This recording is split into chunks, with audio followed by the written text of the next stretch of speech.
सोना $6,300, चांदी $150। सुनने में थोड़ा अजीब लगता है ना, पर ये कोई कोरी हवाई बात नहीं है। ये आंकड़े आ रहे हैं जेपी मॉर्गन जैसे एक बहुत बड़े फाइनेंशियल इंस्टीट्यूट से। तो आज हम इसी पूर्वानुमान की तह तक जाएंगे और समझेंगे कि आखिर इसके पीछे की कहानी क्या है। $6,300। जी हाँ, बस इस एक नंबर को देखिए। ये वो आंकड़ा है जो किसी का भी ध्यान खींच ले। और सवाल तो मन में आता ही है कि ये नंबर आया कहां से। और एक बात बिल्कुल साफ होनी चाहिए, ये कोई रेडिट पर चल रही थ्योरी नहीं है या किसी की मनगढ़ंत कहानी नहीं है। ये जेपी मॉर्गन का official published gold price target है इस साल के आखिर के लिए। मतलब इससे हल्के में नहीं लिया जा सकता। तो चलिए अब इस कहानी में थोड़ा और गहरा उतरते हैं। ये जो $6,300 का आंकड़ा है, इसको समझने के लिए पहले थोड़ा सा कॉन्टेक्स्ट सेट करते हैं, यानी मंच तैयार करते हैं। अच्छा, तो भविष्य की बड़ी बड़ी बातों से पहले एक नजर डालते हैं कि आज की तारीख में बाजार कहां खड़ा है। मान लेते हैं 22 फरवरी 2024 को सोना करीब $5,000 प्रति ऑन्स पर है और चांदी वो है लगभग $83 पर। लेकिन यहां जो सबसे जरूरी चीज है वो है सोना चांदी का अनुपात, जो कि है 60:1। ये नंबर याद रखिएगा क्योंकि ये इस पूरी कहानी का एक बहुत ही अहम हिस्सा है। और ये देखिए, ये है वो ऑफिशियल स्टेटमेंट। 2 फरवरी 2024 को जेपी मॉर्गन ने एक नोट निकाला जिसमें उन्होंने साल के आखिर तक के लिए सोने का प्राइस टारगेट बढ़ाकर कर दिया $6,300 प्रति आउंस। ये कोई अंदाजा नहीं है, बल्कि उनके मॉडल पर आधारित एक ठोस कैलकुलेशन है। अब सवाल ये उठता है कि जेपी मॉर्गन आखिर इस नंबर तक पहुंचा कैसे, है ना? तो चलिए अब उनके मॉडल को ही डिकोड करने की कोशिश करते हैं कि इसके पीछे का मैकेनिज्म क्या है। तो देखिए, उनका मॉडल ना एक बहुत ही सिंपल सी बात पर आधारित है। वो ये देखते हैं कि हर 3 महीने में, यानी हर क्वार्टर में, इन्वेस्टर्स और दुनिया भर के सेंट्रल बैंक मिलकर कितना सोना खरीद रहे हैं। जितनी ज्यादा नेट डिमांड, उतनी ही ऊपर जाएगी सोने की कीमत। सिंपल। और यह है उस मॉडल का असली खेल। इसका एक सीधा सा रूल ऑफ थंब है। अगर एक क्वार्टर में नेट डिमांड 350 टन से ज्यादा होती है तो बस समझ लीजिए कि कीमतें ऊपर जाएंगी। और मजे की बात यह है कि इस 350 टन के ऊपर खरीदी गई हर 100 टन की डिमांड पर सोने की कीमत में करीब करीब 2% का उछाल आता है।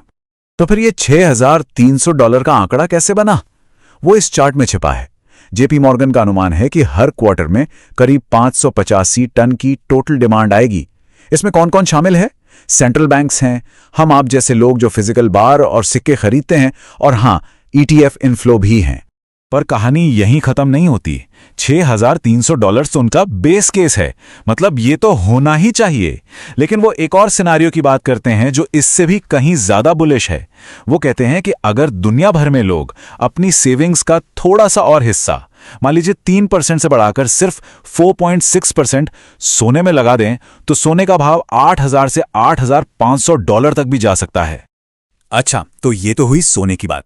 अब आते हैं चांदी पर, और अब हम ये समझेंगे कि सोने के इस $6,300 के टारगेट से चांदी का वो $150 वाला चौंकाने वाला आंकड़ा कैसे जुड़ा हुआ है। देखिए, यहां का मैथ्स ना बहुत ही सीधा और सिंपल है। आप $6,300 सोने के भाव को लीजिए और उसे 40 से डिवाइड कर दीजिए। अब आप पूछेंगे 40 क्यों? वो है गोल्ड टू सिल्वर रेशियो का एक हिस्टोरिकल लेवल। तो जब आप ये कैलकुलेशन करते हैं तो चांदी की कीमत निकल कर आती है $157.50। तो ये जो पूरी कैलकुलेशन है, ये दो बहुत बहुत जरूरी मान्यताओं या कह लें कि अजम्पशंस पर टिकी है। पहले, कि सोना सच में जेपी मॉर्गन के $6,300 के टारगेट को छूता है, और दूसरी, जो शायद इससे भी ज्यादा जरूरी है, कि गोल्ड सिल्वर रेशियो आज के 60:1 से घटकर 40:1 पर आ जाता है। और ऐसा पहले भी कई बुल मार्केट्स में हो चुका है।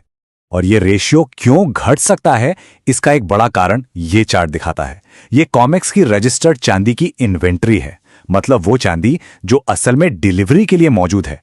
आप देखिए, सितंबर 2023 से फरवरी 2024 के बीच ये इन्वेंट्री लगभग आधी हो गई है। इसका सीधा मतलब है कि मार्केट में फिजिकल चांदी की जबरदस्त किल्लत है। और इस किल्लत के पीछे की वजह है ये नंबर 6। पिछले 6 साल से, जी हां, लगातार 6 साल से सिल्वर इंस्टीट्यूट कह रहा है कि चांदी का मार्केट सप्लाई डेफिसिट में है। मतलब जितनी चांदी निकल रही है उससे कहीं ज्यादा उसकी मांग है। लेकिन रुकिए, हर कहानी के दो पहलू होते हैं, है ना? सिर्फ अच्छी अच्छी बातें करना तो ठीक नहीं, एक बैलेंस्ड व्यू रखना बहुत जरूरी है। तो चलिए अब देखते हैं कि अलग अलग सिनेरियो क्या हो सकते हैं और इसमें रिस्क क्या क्या है। ये टेबल हमें एक क्लियर पिक्चर देती है। बेस केस यानी जो सबसे ज्यादा संभावित है, उसमें सोना $6,300 और चांदी $85 का पीक बना सकती है। अगर सब कुछ बहुत अच्छा रहा, जिसे हम अपसाइड केस कहेंगे, तो सोना $6,500 पार कर सकता है और चांदी $150 को टेस्ट कर सकती है। लेकिन एक बेरिश केस भी है। अगर हालात बिगड़े तो सोना वापस $4,500 पर आ सकता है और चांदी $50-60 तक लुढ़क सकती है। और हमें इस बेरिश केस को भी उतनी ही गंभीरता से लेना होगा। तो चलिए अब ईमानदारी से उन तर्कों को भी समझते हैं जो इस पूरी तेजी की थियरी के खिलाफ हैं। इसके 3 मजबूत पिलर्स हैं। खासकर चांदी के लिए यहां 3 बड़े खतरे हैं। पहला है इंडस्ट्रियल सब्स्टिट्यूशन, मतलब अगर चांदी बहुत महंगी हो गई तो सोलर पैनल्स और इलेक्ट्रॉनिक्स बनाने वाली कंपनियां इसका कोई सस्ता विकल्प ढूंढ लेंगी। दूसरा, सोने की तरह चांदी के पीछे सेंट्रल बैंक्स का सहारा नहीं है। जब सोना गिरता है तो वो खरीद लेते हैं, पर चांदी के लिए ऐसा कोई बड़ा खरीदार नहीं है। और तीसरा रिस्क है रेशियो का। अगर कोई बड़ा संकट आया तो लोग चांदी बेचकर सोने की तरफ भागेंगे, जिससे ये रेशियो घटने की बजाय और बढ़ जाएगा। और मजे की बात यह है कि जेपी मॉर्गन खुद इस बात को मानता है। उनका ही एक एनालिस्ट कहता है कि चांदी में आई तेजी ने सब्स्टिट्यूशन की प्रक्रिया को और तेज कर दिया है और इसका असर हमें आने वाले समय में चांदी के बैलेंस पर जरूर दिखेगा। तो ये एक असली चिंता है। तो चलिए एक बार फटाफट से पूरी कहानी को समेट लेते हैं। Q4 2024 तक जेपी मॉर्गन का टारगेट है $6,300 सोना। इसके पीछे एक मान्यता है कि रेशो घटकर 40:1 पर आएगा, जिससे गणित के हिसाब से चांदी का भाव $157 बनता है। इस सब के पीछे वजह है सप्लाई की कमी और फिजिकल मार्केट में किल्लत। और खतरे क्या हैं? सब्स्टिट्यूशन का खतरा और सेंट्रल बैंक की सपोर्ट का ना होना। और आखिर में सबसे जरूरी बात, ये सारी जानकारी देने का मतलब ये नहीं कि आंख बंद करके इस पर यकीन कर लिया जाए, बल्कि जो सोर्स मटेरियल है वो खुद इस बात पर जोर देता है कि हर किसी को अपनी रिसर्च खुद करनी चाहिए। जेपी मॉर्गन की रिसर्च, कॉमिक्स का वॉल्ट डेटा, सिल्वर इंस्टीट्यूट की रिपोर्ट्स, ये सब पब्लिक डोमेन में है। इनको खुद देखिए, पढ़िए और फिर अपना एक नजरिया बनाइए। तो इस पूरे विश्लेषण के बाद हम एक बड़े सवाल पर आकर रुक जाते हैं।